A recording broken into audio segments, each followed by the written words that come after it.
이야기해볼 것은 무속 음양술에 관련해서 4강 압축판입니다. 어디 보자. 일단 목차는 이전에는 이제 조상신, 저주하는 법, 귀접의 위험성에 대해서 얘기했고, 이번에는 화포로 귀신을 테마하는 그 당시 나왔던 그 이야기, 그리고 저주와 액맞기의 메커니즘, 그리고 물귀신, 도깨비와 오니의 차이점, 염라대왕, 그리고 마지막으로 음양술에 대해서 이야기를 해볼 겁니다. 빨리 가라. 자, 첫 번째, 화포로 귀신을 대마하자는 시절 그들의 논리.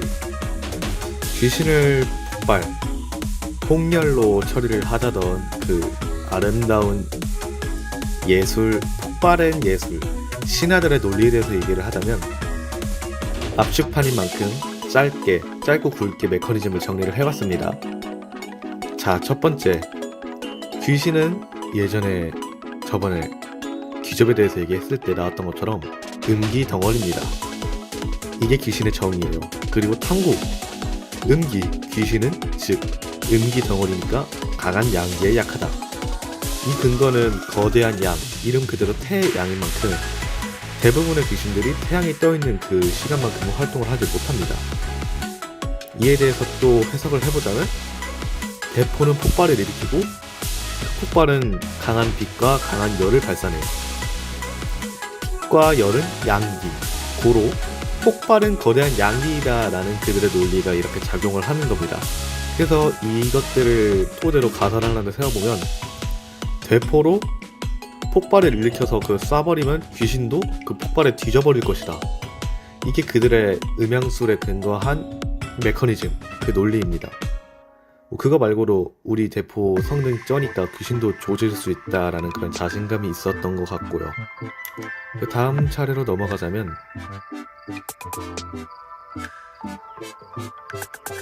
저주와 액막이. 저주에 대해서는 저번에 얘기를 했어요. 이게 근데 여러분들이 아셔야 될 게, 이런 저주 방법이랑 액막의 방법을 아주 자세하게까지 속속히 알면은 제가 박수무당이지 버치버를 하고 있겠습니까? 그래도 간단하게는 알고 있으니까 그에 대해서 3단계로 나눠봤습니다. 3단계가 아니라 3가지로 분류를 해봤어요. 일단 저주는 대부분이 말의 힘을 이용하는 것이 아닌 귀신의 힘을 이용한 주살입니다. 주술을 이용한 살해, 저주, 귀신을 이용해요. 그리고 액막이 신적 존재, 강력한 영혼, 신령님이라고 하시는 그런 분들의 힘을 이용해서 잡신들과 악령들의 그런 접근을 막는 거예요. 이것도 무례한 표현일 수 있지만 어떻게 보면 귀신을 이용한다고 볼 수 있죠. 이 둘의 차이점은, 일단 공통점은 둘 다 귀신을 사용한다는 것이고, 차이점은 귀신을 이용해서 누군가를 해치는 것이 저주고, 누군가를 지키기 위해 귀신을 이용하는 것은 액막에 속한다, 이 정도 될 것 같습니다.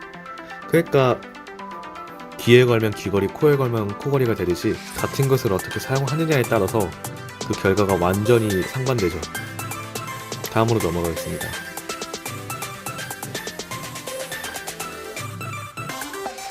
물귀신. 이제 저희 대한민국의 귀신을 하면은 처녀귀신이랑 물귀신이 이제 귀신들의 대명사로 나오는데, 물 뒤에 귀신 어디 갔어?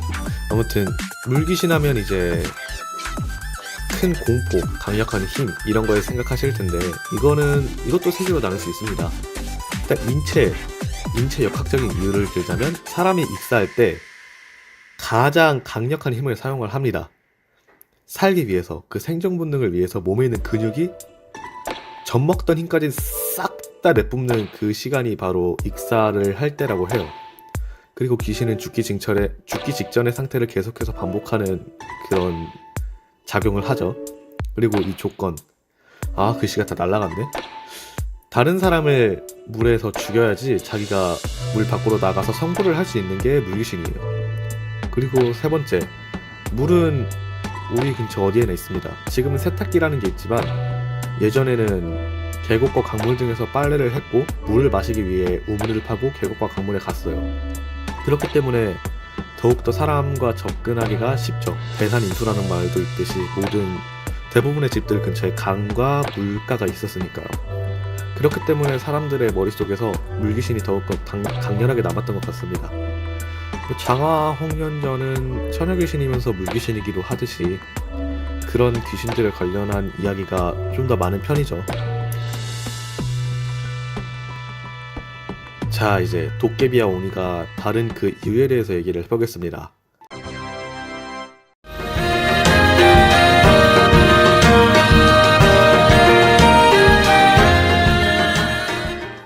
도깨비는 오니가 아니다. 고블린 그리고 야차. 자, 도깨비와 오니, 고블린 그리고 야차 이 4개의 존재에 대해서 사람들이 혼용하는 경우가 있고, 번역을 할 때 도깨비를 오니라고 번역을 하거나 아니면 고블린이라고 번역을 하는 경우가 있습니다. 자, 그런데 이 내용은 이제 비슷해 보이지만 잘 들어보면 그 기원이 다르고 존재 자체가 완전 다른 개념의 존재들입니다. 먼저 대한민국 이 한반도에 있는 도깨비. 도깨비는 옆집 아저씨 혹은 옆집 삼촌 아니면은 친구, 흔히 말하는 랄부 친구, 그 정도 되는 장난꾸러기 친구입니다. 자, 이제 신은 아닌데 요술을 부릴 수 있고 귀신들을 쫓아낼 수 있는 능력이 있으며 사람에게 축복을 줄 수도 있으면서 저주도 내릴 수 있는, 그런데 또 사람을 좋아해요. 전투나 싸우는 것을 싫어하고, 그런 게 이제 도깨비가 되겠고요. 오니 같은 경우에는 살인귀입니다. 사람을 보면 죽이겠다는 생각밖에 없어요. 예를 들어서 이게 일본에 있는 게 오니니까 예를 들자면 슈텐도지, 슈탄동자가 대표적인 오니에 속합니다. 슈텐도지 같은 경우에는 사람을 죽이는 것밖에, 그런 생각밖에 없던 놈이었어요. 이게 그렇기 때문에 오니를 살인귀라고 부를 수 있습니다. 야차는 신이에요. 불교에서 신.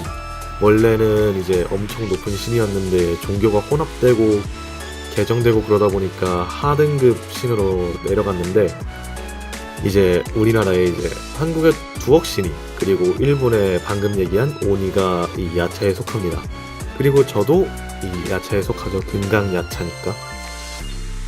그리고 옆에 있는 고블린. 이 고블린은 장난치는 걸 아주 좋아하는 애들이에요. 삼촌 집에 명절날 놀러온 조카놈들.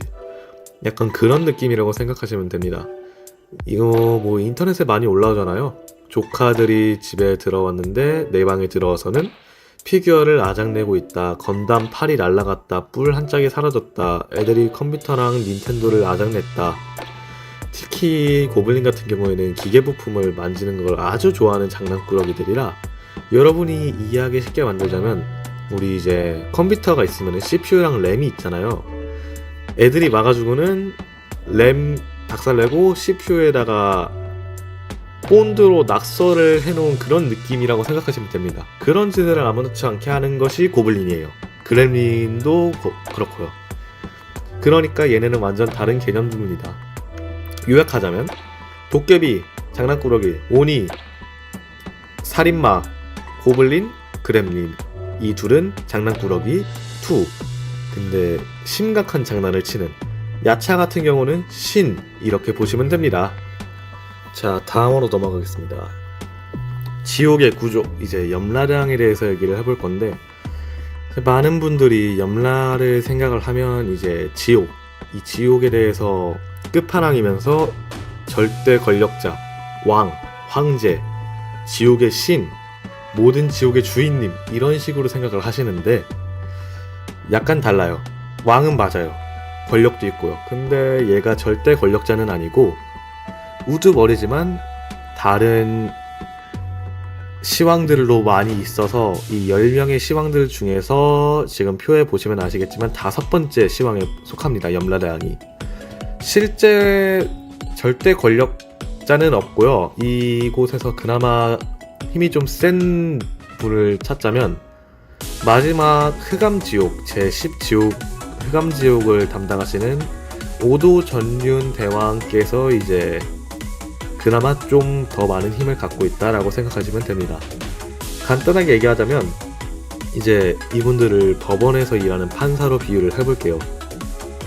오도전륜 대왕께서 헌법재판소 또는 대법원에 우두머리라고 생각을 하면 되고, 나머지는 이제 지방 법원 판사나 아니면은 뭐 검찰총장 이 정도 되는 분들이라고 생각하시면 됩니다.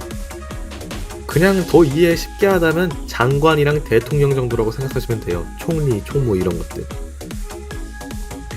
이제 차례대로 보자면, 이제 사람이 죽으면은 시간이 또 가잖아요. 도산지옥, 화탕지옥, 한빙지옥, 검수지옥, 그리고 발설지옥, 독사지옥, 거해지옥. 여기까지가 보통 일반적인 사람들이 49제 동안 판결을 받는 지옥들인데요. 그 이후에 나와 있는 곳들은 쓰레기들, 개새끼들, 그런 새끼들이 가는 곳이 이 세 군데입니다. 여기가 이제 철상지옥, 풍도지옥, 그리고 마지막 아까도 얘기했던 흑암지옥. 각 지옥들은 이제 발설지옥은 아시겠지만 거짓말하는 놈들 혓바닥 뽑아버리는 곳이 이제 발설지옥입니다. 염라대왕이 담당하는 곳이고, 사후 35일이 되신 분께서 여기서 이제 재판을 받습니다. 그리고 이거 신과 함께 보면서 알게 되신 분들이 많을 텐데, 대왕분들, 이제 시왕분들의 이름을 한 번씩 읊어드리겠습니다. 도산지옥을 담당하시는 진강대왕, 화탕지옥을 담당하시는 대왕, 한빙지옥을 담당하시는 송제대왕, 검수지옥을 담당하시는 오관대왕, 그리고 방금 말씀드렸던 발설지옥을 담당하시는 염라대왕, 독사지옥을 담당하시는 변성대왕, 거해지옥을 담당하시는 태산대왕, 철상지옥을 담당하시는 평등대왕, 풍도지옥을 담당하시는 도시대왕, 흑암지옥을 담당하시는 오도전륜대왕. 오도전륜대왕께서는 사람의 오감을 회수할 수 있는 권력을 가지고 계십니다. 그리고 이분께서 이제 환생을 시킬지 아닐지를 판단을 하시고요. 이제 사후 3년까지 이렇게 재판을 받게 되는 경우가 드물게 있어요. 질이 나쁜 애들은 사후 3년까지 재판을 받습니다. 제가 생각을 해봤는데, 그래서 예전에 그런 게 있었던 것 같아요. 3년상. 그런 게 그렇기 때문에 있던 게 아닐까 싶네요. 조상께서 어디까지 가실지를 모르는 상황이니까 최선을 다해서 기도하고 그러는 게 아니었을까라고 저는 개인적으로 생각을 해봅니다. 그렇게 생각을 했고요. 요약을 하자면 염라대왕이 최강은 아니다. 염라도 많은 왕 중에 하나다. 대빵이긴 하지만 권력이 그렇게 많진 않다. 넘어가겠습니다.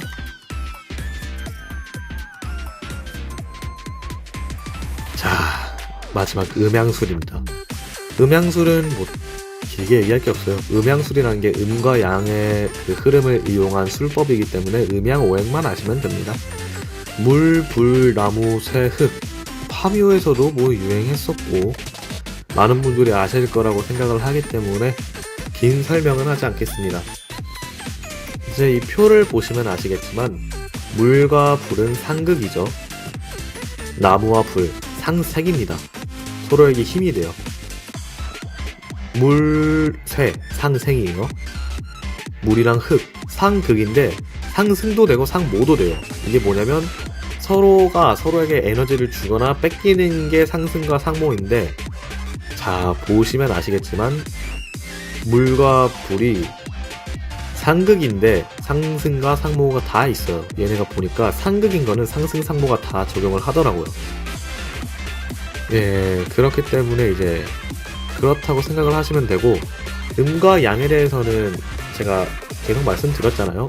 이번 강의 시작하기 전에도 말씀을 드렸고, 그렇기 때문에 음양술에 대해서는 어차피 다음 강의에 또 이게 잡혀있기 때문에 그때 자세한 내용을 하도록 하고, 음양술은 여기 정도까지만 하도록 하겠습니다. 넘어가서 자, 이제 4강이 마무리가 되었습니다. 원래 여기서 강의를 마무리할까 했었는데